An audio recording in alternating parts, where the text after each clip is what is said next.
Hello everyone, welcome to another episode of On Air with Valair. I am Valair Shabilla, and I cover Nashville SC for 615Soccer.com, the premier soccer source for all Nashville soccer. Before we get started today, I just want to say go back and watch the other episodes of this show, as well as subscribe to 615 Soccer. It is the best way to follow Nashville SC as well as soccer scene in Nashville as a whole. Our guest this episode is someone who represents the heart and soul of Nashville and Nashville SC. On the pitch, you'll quickly notice his bolting runs on the left flank away from the pitch. It's hard not to notice his positive and kind spirit. My guest today is Nashville's Humanitarian of the Year, 5 season running. Also, the Fairchester Athletic Association Student Athlete of the Year, the pride of Somers, New York. Oh, jeez. Taylor Washington. Welcome to the show, Valair, man. my agent, up, my man? agent, Fairchester Athletic Association. Yeah. Shout out is wild. Yeah, man. You're like Nardwar. You did it. You did it. You won Athlete of the Year, man. That's huge. I Huge, did. yeah. In a private school league, let me tell you. In New York. Tell me about Somers, New York, man. I don't know what that is. Where is that? Yeah. Yeah. Nobody knows. Yeah. So the big claim to fame for Somers is we were the first town in America that had a circus. That's good. It's pretty cool. Yeah. Like, if you've seen The Greatest Showman, I think it's based off Barnum and Bailey. And, we have a hotel. It's called the Elephant Hotel. The high school's name is the Tuskers. And everything is pretty much based around elephants. It's a quiet town. It's closer to bigger towns like Bedford. It's about 30 minutes from White Plains. And it's, good New York people, down to earth, blue collar, all trying to make a difference. That's amazing. So, be honest with me here. Yeah. Did you retire so you can play more college? Yes. Okay. Yeah, that's it. Yeah, I just thought at the end of this year, I really, really just want to get really good at COD. Again. Yeah, you were really good. I was okay. I think we played like a couple times. Yeah, and you were really I remember good. you had the sniper. Yeah. You had the sniper. I just really wanted to wake up at 5:30, kill 1,000 bots. Yeah. That's the way to do it. Switch with the Y button over and over. And then wait for John Gallagher to be done with his training so we could just drop rebirth. Yeah. I mean, Ben did ask me to ask you what your favorite loadout is, but. Right now, I have a buddy. His name's Jimmy, and he says the wildest things I've ever known. Like, John's in a final circle. He goes, "Get behind that Dwayne the Rock Johnson." In the middle of like a 1v1v1, and so he calls the Kilo Schmagilo. Okay. And so we use the Kilo Schmagilo with the LC10 right now. There you go. You go. How are we feeling about Battlefield? My buddies have talked about it. I don't know if I got enough room on my computer. That's fair. Hey, I don't even have enough room for a COD, so I'm so caught up in the EAFC world, Ooh, you do pro clubs? I do pro clubs. I'll hit you up. I don't know if you want me. So here's that question: if you play pro clubs on FIFA or EAFC, do you play left back? No. Okay, I was gonna say you gotta pick something more fun, put me right? at the 10, put me somewhere fun. Yeah. Not that left back's not fun, but I want to score some goals. You had some bangers for Nashville though, so that's fine. Yeah, Very blessed. That's good. So speaking of Nashville, you do talk a lot about, living in Nashville and the city of Nashville. Mm-hmm. I'm assuming by now you just identify as a Nashvilleian, like. That's a good question. You think you'd have to ask like a real Nashvilleian question. I am a New Yorker, living in Nashville. I think Nashville's my home. I love Nashville, but I think I would almost need someone else to give me that title. Okay. I We'll don't put think a I'm poll. quite a unicorn. Yeah. Okay. We'll put a poll out because we'll see. Yeah. It's Taylor Washington and Nashvilleian. Yeah. Or no. Yeah. See, I went to high school here, right? So it's like. Overton? Yeah. Yeah. Look at you. Come on. Let's go, Bobcats. Yes. Yeah. Where'd you know that from, man? I remember crazy. things. I remember things. Yeah. So I went to high school here. Yeah.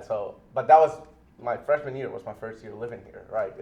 Yeah. So I feel like I am now Nashvilleian because like I went to high school here, and I feel like not many people did who live here now. Mm-hmm. So like that's but it took me a minute to get there. I think it took me like a decade or so to get there. But A decade. Here we are.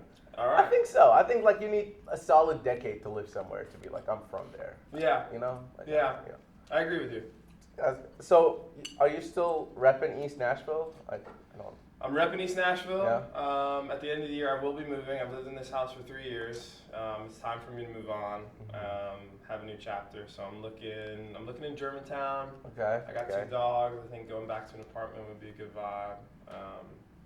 But yeah, I love like the Newhoff area. Okay.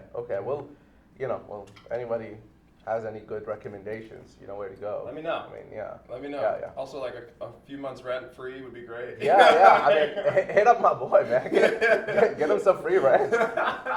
He just retired. Free rent. Are you East Nashville? No, I'm in Woodbine, man. I'm like kind of near the stadium, like, but not in the more expensive area. Yeah. But also free rent or whatever he said. Free rent for him too. Hit me up. He's doing all the hard work. Yeah. Well, let's talk about retirement since we kind of brought it up already, and it's been I can only assume a very emotional week for you so far. I do kind of hate the fact that I wasn't there for it because I was out of town. You picked the day. I'm happy we're here now. But I texted Sean immediately, Nashville SC comms, and I was like, hey, Friday, I'll be back in town. Let's get Taylor. Let's sit down. Let's do it. And Taylor showed up, so that's good. Of course, I got to show up for my agent. Hey. Do people know you're my agent? No, people do not know this, but Taylor, I saw him at the courthouse in 2018 or 2019. Yeah. And it was a hearing to build Geodis Park. Yeah, not for him. And I jokingly said, hey man, do you need an agent? I can be your agent. That's right. I've never done this work, and I'm still not your agent, I guess. He's been phenomenal. Yeah. He's being humble. You know, every deal that I've gotten. Yeah. I gotta say I'm a little late with the agent fee, so I was sorry, man. The Venmo will come through. I feel like this is gonna, like, your actual agent's gonna see this, and he's gonna be like, huh? What is this guy talking about? I played with my my other agent, Chris Pontius, and I think he'll understand. Yeah. I'm the other one. Yeah, I'm the other agent. Yeah. But yeah, it was a stupid joke that I made, and far from stupid. I mean, here we are. We would say that to each other. Every time. You know, like my agents, like come on. Hey, that's what. Look, this is the thing about you. It's like you've been there through so many of these different like moments, you know, that like I reminisce over that with like only, I don't know, 5-6 people now, you know, like we used to be like everybody was there, so it's really cool to see that you got to, you know, a lot of people say like, for the fan perspective, being a fan of a club and playing for it, you know, it's 2 different things usually, and I feel like you had both. Is that fair to say? 20,000%. Which is crazy for like a club that didn't exist before you went to it, right? So it's like, but you became a fan as years came by, so that's really awesome, man. I guess that's what separates you from the others. And this is not where this was going, but here we are talking about it. But no, like talking about retirement, I know you already kind of mentioned it in your press conference, but what were a couple of those factors that kind of led you to that decision? Yeah, you know, I got baptized last August, and you know, I started to realize, like, you know, Lord, are you really, really calling me to keep playing this game? You know, and I started walking with this guy. His name's Josh Reed, and Josh Reed, he's a head of discipleship at Crosspoint. And I would meet with him once a week. We would walk these football fields in Brentwood. I don't know what park it's at. Crockett, maybe? Crockett. I don't know. But the way he spoke about the gospel, the way he spoke about Jesus, and his desire, as he calls it, like sowing seeds, I felt a peace that I've never felt before. You know, there were some opportunities that arose, and I thought, you know, I don't want to go anywhere else. I want to be in Nashville, play for Nashville, and retire as a Nashville SC player. And, you know, I really wanted to get into seminary. And I told the boys at the beginning of the year, like, you know, I'm gonna be done at the end of the year, and you know, I pray we get a trophy. Hey, praise God. seminary started, and I think it was just, it's time. Yeah. It was time. Does it feel, now you said you told everybody earlier, or the players earlier, does it feel like some sort of burden's lifted now that you've kind of shared it with the world and now everybody knows? No. No. I mean, like, after Wednesday, it's been such an emotional week. The outpouring of kindness and love and affection and the words that people have said. I mean, I think I've cried more times than anything, just sitting in my chair. And my mom she'll read things to me and I'll just hysterically cry. But I don't know if it's a burden, it's been a blessing, like I think when you follow Jesus, he says, take up your cross. And I had a priest one time tell me that soccer was your cross. And I didn't really see it that way. It was a blessing. I mean, you look at any of these guys in this locker room and you see guys who are filled with the Spirit, filled with joy, filled with light, all trying and striving to be better than what they are. And to be in that environment for as long as I have, praise God. Amazing, man. So you talk a lot about faith, obviously, something that's important to you. I mean, can you just tell me, like, how faith has helped you in your career, like, as a soccer player? Yeah. I mean, I'll tell you, like, I don't think there was a game that I wasn't praying throughout it. We're in the scriptures it says pray unceasingly, and even if it's Lord help me, Lord God I pray to you. Like when I started to figure out who Jesus really was, and that he's a God who loves me, he cares for me, he sees me and knows me, even though I'm sometimes such an idiot, it humbles me. And from his outpouring of love that fills my cup, you can't keep gifts inside of you. You got to go use them. And for 10 years, his gifts inside of me were soccer. To be able to run, it reminds me of one of my dad's favorite movies, Chariots of Fire, where it's like when he runs, he feels the joy of the Lord. And when I kick a soccer ball, I feel the joy of the Lord. Amazing, man. Well, I know you're not going to kick it professionally. Anymore. Yeah. However, you're going to kick it non-professionally. I'm going to kick it 615. Hey, let's go. That's a shout out right there. Kicking it 615. Check it out, KISFF.org. Come on, that's my agent right there. Come on now. Yeah, come on now, player. See, you got me saying come on now. I don't even say that. Drew Yearwood got me saying it, And he was awesome, so I got to keep his. Who was it? Drew Yearwood. Drew Yearwood, all right. Come on now, player. All right. And it just caught on, yeah. Well, so obviously faith has been with you for a while now, so, like in terms of your career and everything, and when there are moments in your career that aren't going necessarily the way, so you get drafted by Philadelphia in MLS, you play a season in Bethlehem Steel, their second team. Also shout out Bethlehem Steel, it's gone now, but I think I think it's a really cool name, I think. USL, it used to be USL, and at the end of that season your option doesn't get picked up, so which is, I feel like as a pro that's like a pretty tough thing to go through. Just a little bit, yeah. So, and then you've had other setbacks. Setbacks is a strong word, but you've had some issues throughout your career. So, other than faith, obviously faith is a big part of how you deal with that. Yeah. What other tools, what other things, people did you kind of have to guide you through that? Yeah, I mean, for me, everything does tie back to God, and it always will. And to see the blessing that his hand does is through people, So, I got cut by Philly. I'll never forget. I walked in, they were really kind, though. They said really kind words to me. They didn't want me to be a backup in the league. And, my other agent, thought I was going to come back. And he was one of my teammates at the time. And I remember the first place I went was to the Children's Hospital because I had been transformed by this kid. His name was Dominic Eugene Lipless. And, he was fighting for his life, like struggling just to eat Jell-O. And I remember I went there, didn't tell him anything. I just remember thinking to myself, like, there's so much more to life. So much more to life than soccer. And this kid is struggling in the face of adversity. I mean, beyond belief. And he's praising God, singing songs, like loving the Thundermans that was on the TV.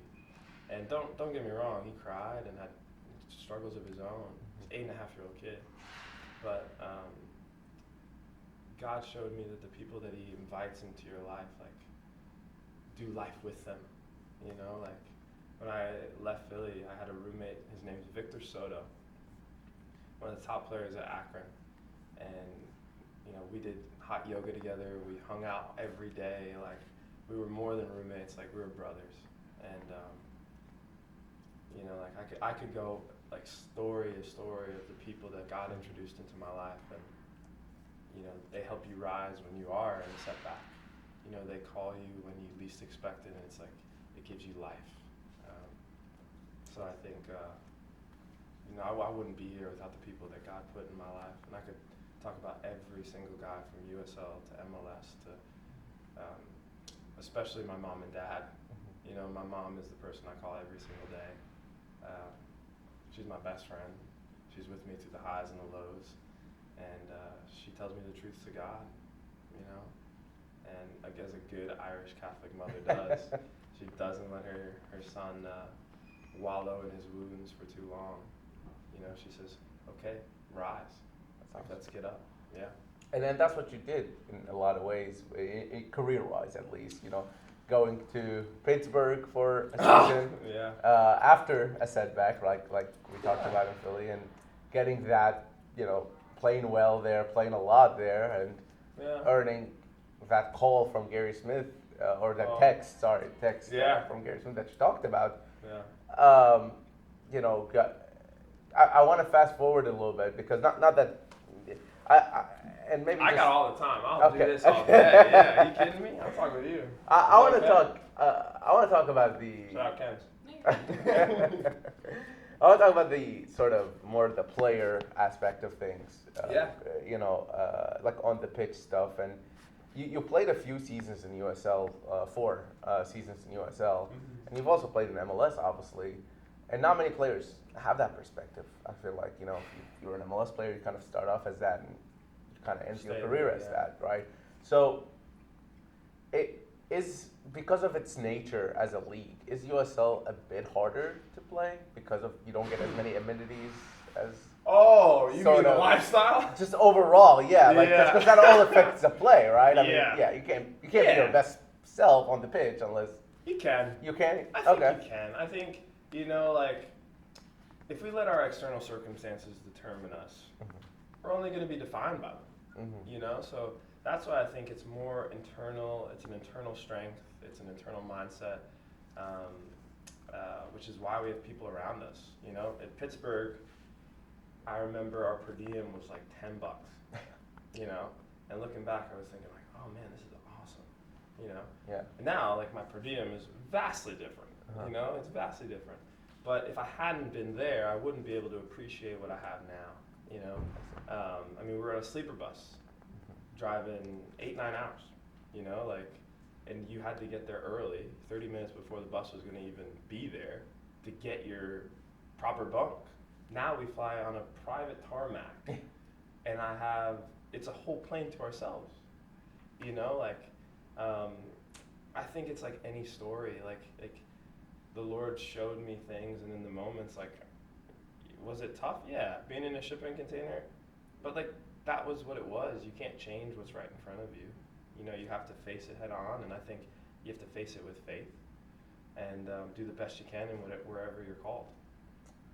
That's okay. See, that's why we have a player perspective. Yeah, there you go. That makes sense. You work with what you have, and you work with.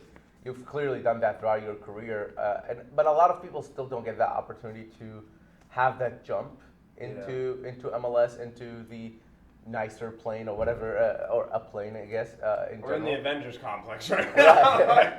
And that's due to your hard work, obviously. And one thing that BJ mentioned earlier, we were just talking to him, He mentioned that a lot of people, when they talk about you, they talk about all the humanitarian stuff you do, which is obviously the most important thing. But he said that you're a really good player as well. And then he said he specifically said he knew you since you were 16 years old and tried to recruit you, I believe, or you mentioned that. Yeah. So he was like my dad's My dad really helped me in the recruiting process, and you talked to my dad. Clay talks to my dad. And I'll never forget the way he talked about Scott Black, who I ended up going to school with, but playing for at BU, and BJ Callahan. That's amazing. You know, he spoke so highly of BJ and the way he spoke to him, and I think it's so funny that it's so full circle. I know. Here he is, your last head coach. Yeah, that's amazing. But going back to that jump from USL to MLS. Yeah. Whether it's media or fans, we experienced it differently, obviously, than a player. All of a sudden, you come in, it's a different locker room, different stadium, different atmosphere. I think there was 4 of y'all who made it from the 2019 Alan team. Wynn, Ken Tribbett, Matt LaGrassa. There you go. And Daniel Rios, technically, but he was on an MLS contract. Cameron Lancaster. And Cameron Lancaster. They both were on MLS contracts. They were, so, yeah. So maybe 6, let's just say 6. But some of them even didn't make it to the 2020 season. Some of them didn't make it past the 2020 season and so on. But what was that experience like going into the new preseason with just everything around you changing? Yeah. Well, I knew the way Gary and Mike told me, they said, we're going to put people around you who are going to lift you. We want everyone to succeed. We want all the boys coming from USL to succeed.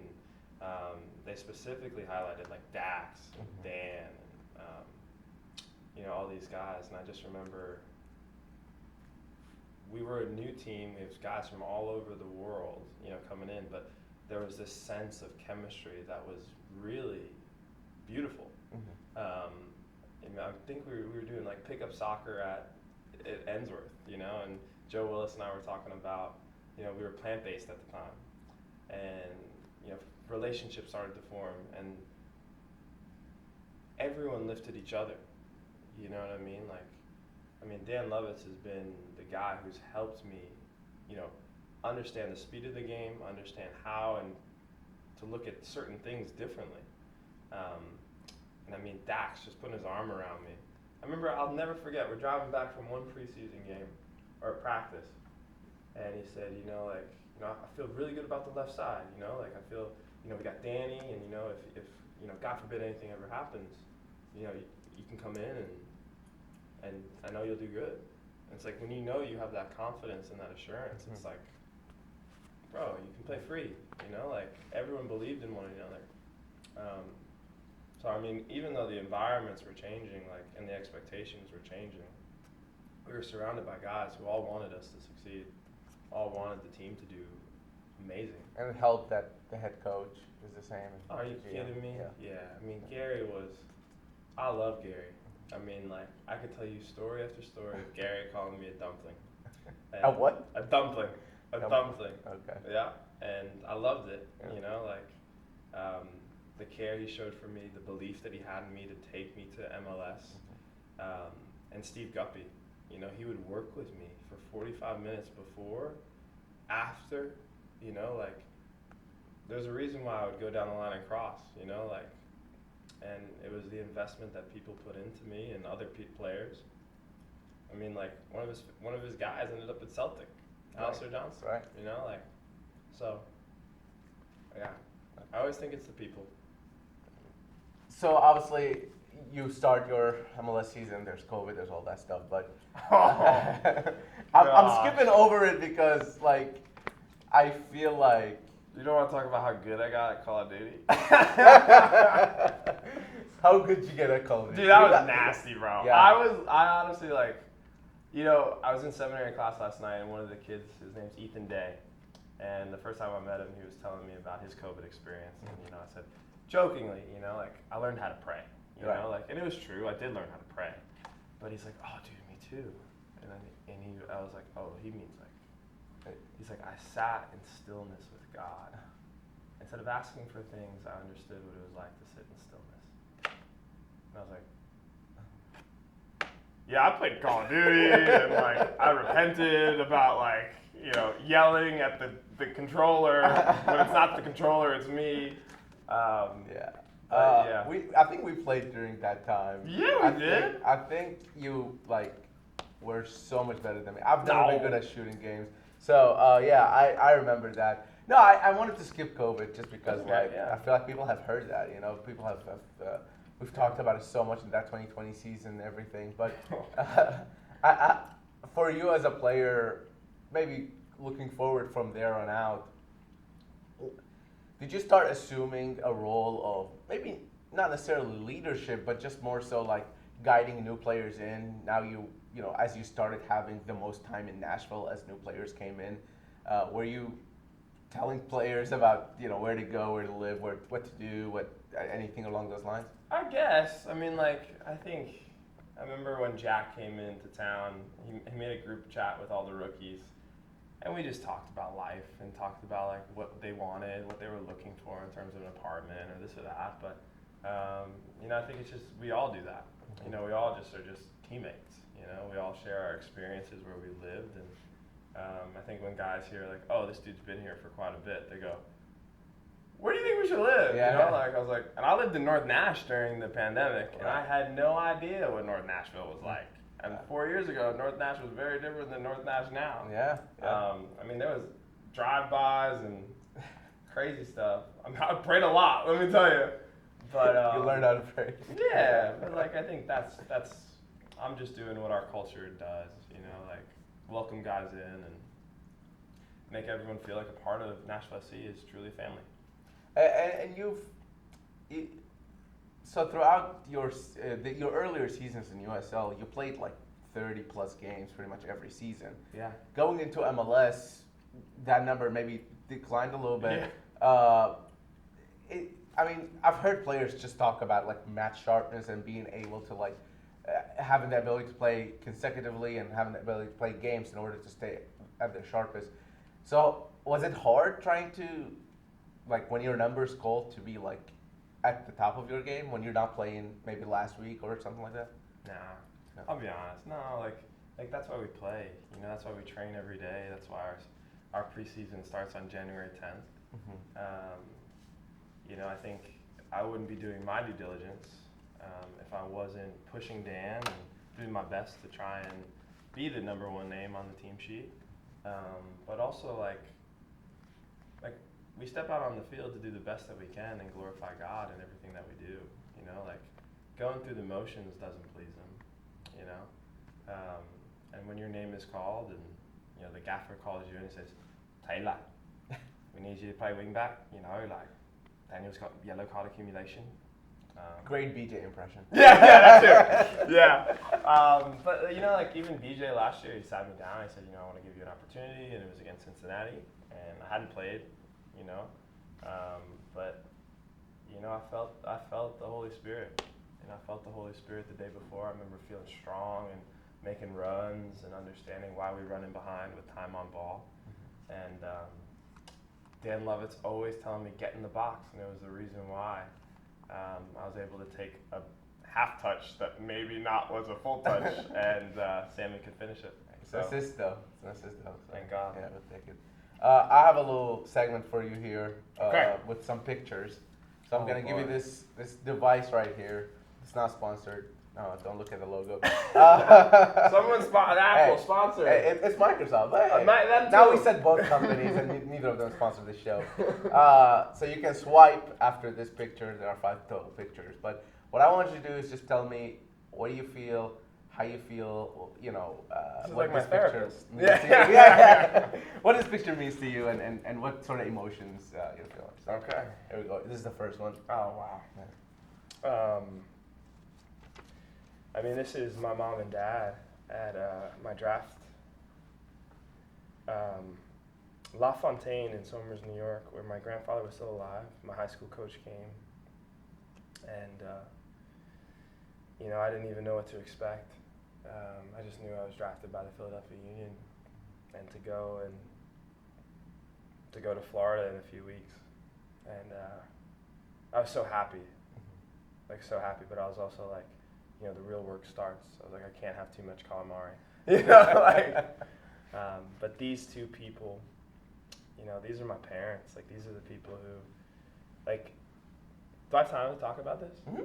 My dad drove me 45 minutes to school every single day for over 7 years. I went to school 45 minutes away. It was a private school. And it was expensive, and we were on financial aid, and he drove me 45 minutes down. And every day he would try and get me to believe in myself, to focus, to remember what I was doing this for. And he wanted me to succeed more than anything. And my mom was the loving compassion that, after a bad test or whatever, she would just come and hug me and let me know everything's going to be okay, and, like, she'll read the textbook with me.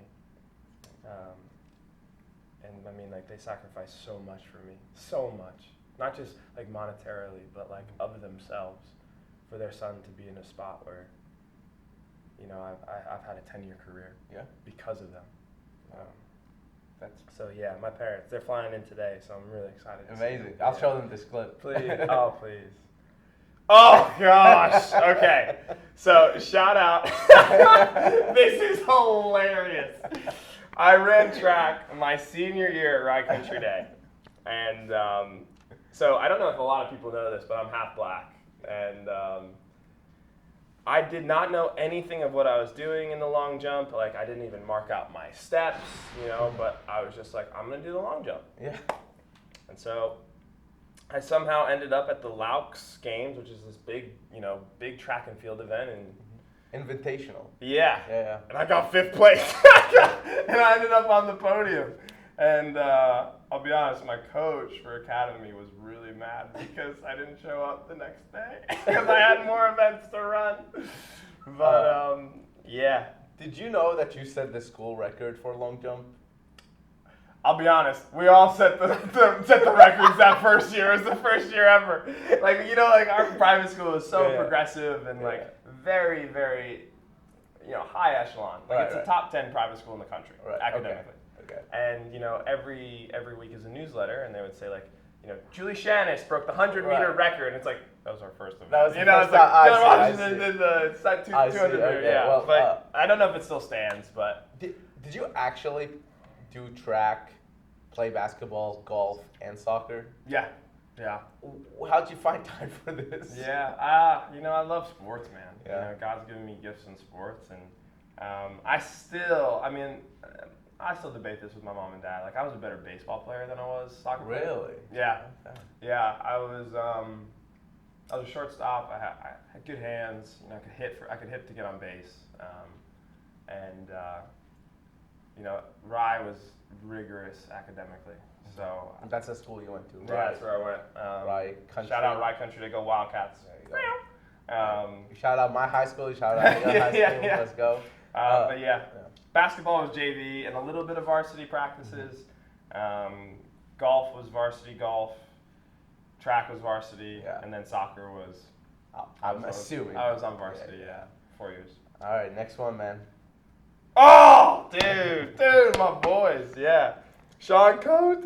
So y'all in the oh my gosh. You won the Atlantic 10 championship? Yeah, right? we did, because Alex Herrera, who works in our academy now, made the game-winning penalty kick in like the 82nd, 83rd minute against St. Louis in Dayton, Ohio. It's amazing. Are you kidding me? That's amazing. Oh, dude, I'll never forget it. I mean, these were my boys, like Lolo, Julio, Zach Apuja. Zach Apuja should have been a pro. Like, all these guys could have played pro. But Zach Apuja was one of the best right backs I've ever played with. It's like, thank God I didn't have to train against him. Like, he was always on my team. But this man, he was like Andy Nahar. He was nasty. Like, and then Chase was like, Chase is very similar to Dan Lovitz for me. Ultimate professional, stand-up, incredible guy. Like, just a guy you wanted to have lunch with every day. Like, my boy Yannick, oh, bro. All these boys. Hugh does it. He does an amazing job in, I don't know if he's still living in North Carolina, the backyard soccer. Okay. I think that's what it's called. Okay. But he covers the game brilliantly. That's awesome, dude. Well, I'm assuming you enjoyed your 4 years I went 3 years 3 there, years 1 year at BU. Yeah. But yeah, dude, these guys made it awesome. They welcomed me into the family. I have friends from there that, man, like texting with them we're all in this group chat. So we had two managers there. They had special needs, and Mason has an incredible special needs program. And Christian keeps us. His name's Christian. He keeps us together by just telling us about his soccer games, and we just say we're praying for him, rooting for him. Well, before you go to the next one, you already kind of talked about it, but I was trying to do like a little serious one and not a very serious one. So go ahead, you can go to the next one. I know it's an important topic to you, so I just wanted to give you some time to reflect on it and talk about it. Yeah, I think Dominic shaped my life in ways that it's hard to put into words. It's hard to put into words. His mom and him, I'll never forget when he walked out of the elevator when I met him, and he's half of his body is like, he's 8 years old, man. He's 8 years old and he's smiling from ear to ear. And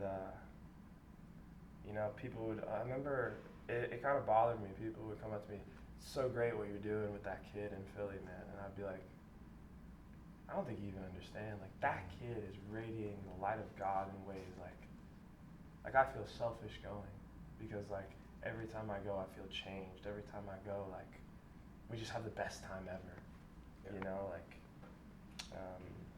He not only transformed my faith, but he taught me so much. And you're carrying that legacy. I mean, here in your time in Nashville, all 8 years you've been here, I pray. I mean, yeah. I pray.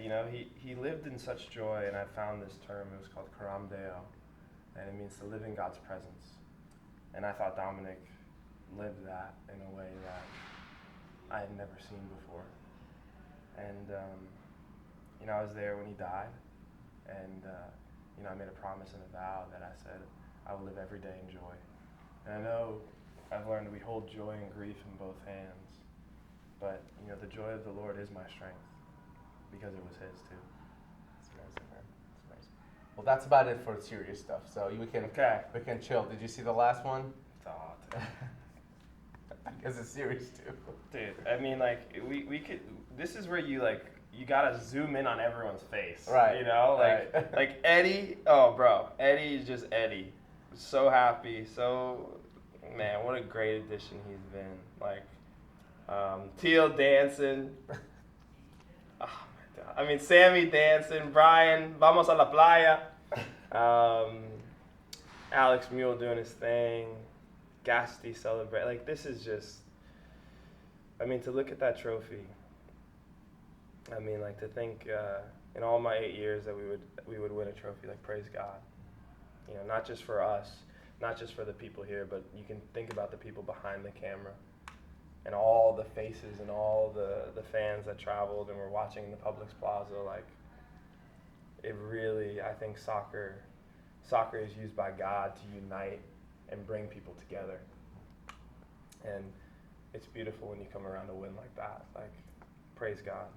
That's awesome, man. Also, I feel like I'm the least photogenic person of all time. Like, you gotta talk to the media team. I feel like they capture every bad chin. Like, actually, the person who took this picture is Johel. Come on. And he's the one running the cameras here today. So I love it. Don't get me wrong. I'm just a human being who sees all my flaws. Like. No, man.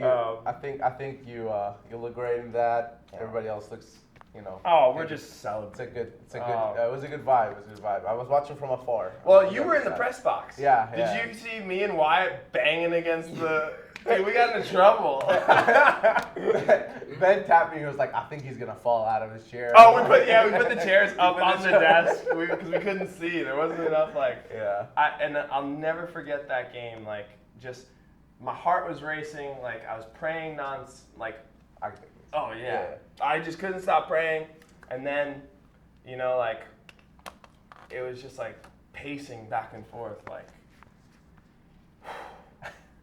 oh my gosh. I mean, and then sitting in the tunnel, I'll never forget. Like just, I'd be like this, like I was like, ah, you know. But I mean, for us to host that trophy and to lift it up, oh my days, praise God. Well, I have a couple of fan questions, and then I'll let you go so you can enjoy the rest of your day. Fun. This is cool. This comes from Jeff. Rob? Hey, I keep asking him to speak. He wouldn't do it. What's the biggest change you've seen over the years? In myself? Or the team? They didn't specify.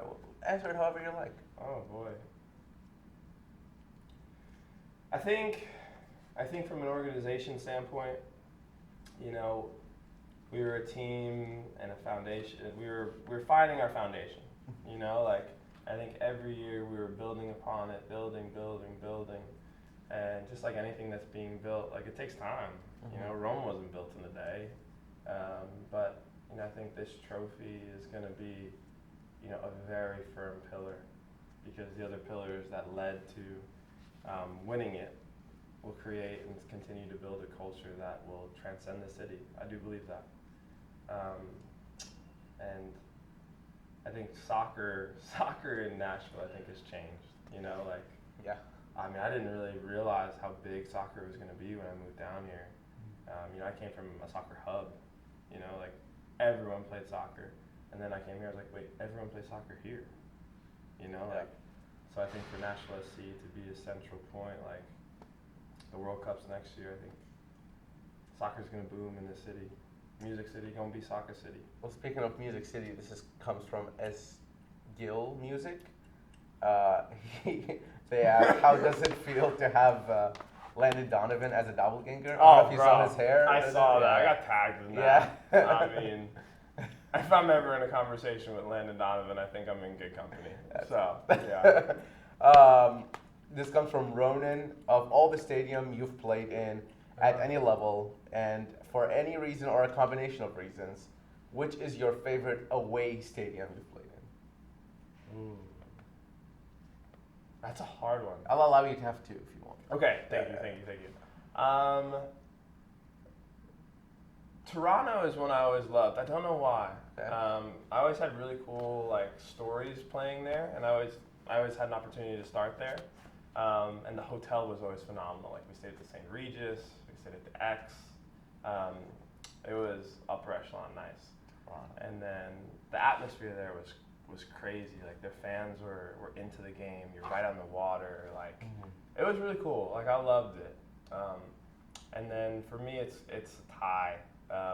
You know, like Red Bull and any stadium that New York City FC is playing in. Okay. Yeah. Just because. Okay. My parents can come, and my aunt and uncle and all my cousins. Okay. You know, and my best friends can come to that game. I think it's cool that even if I don't play, they're still there and we're geeking out afterwards. You know? No Riverhounds mention. That's a nice stadium. That's a nice stadium. I did love the. You played home though. So yeah. You played away too. Yeah, USL. I don't know. That's a hard one. I mean, like when I was there playing, aren't many good stadiums. It was a little different. Yeah. Like Louisville got their stadium, which was like whoa. Nice. That was like MLS level. Y'all played their Open Cup a few years back. Yeah, Ake Lobo. Yeah, there you go. There you go. That's a name. That's a. Is it just he like? Scored. Yeah. He scored there. He scored in Cincinnati. Yeah, he did 6-3. Yeah, you remember that one. I'm crazy with this. Yeah. Is this just like dudes naming dudes now? I know. Yeah. You remember that? Yeah. But that dude. Yeah. Brian Bekeles. There you go. That's a name.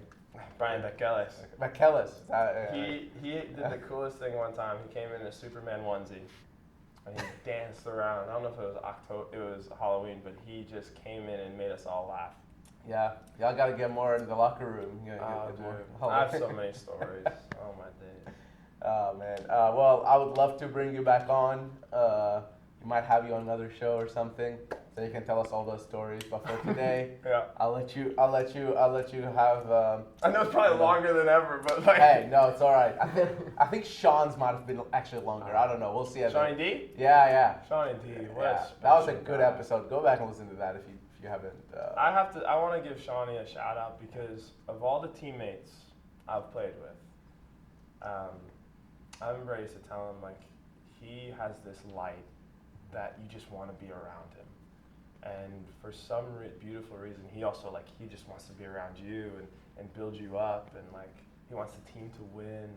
And I'll never forget, we went to a Predators game because Mike Jacobs had called me to welcome him, Yeah. you know. And I played against Sean growing up. Yeah. And I'll never forget, U18 Red Bull played us, and he came over and was petting my parents' dog and was the kindest kid. And he stayed true and still is that person to this day, you know.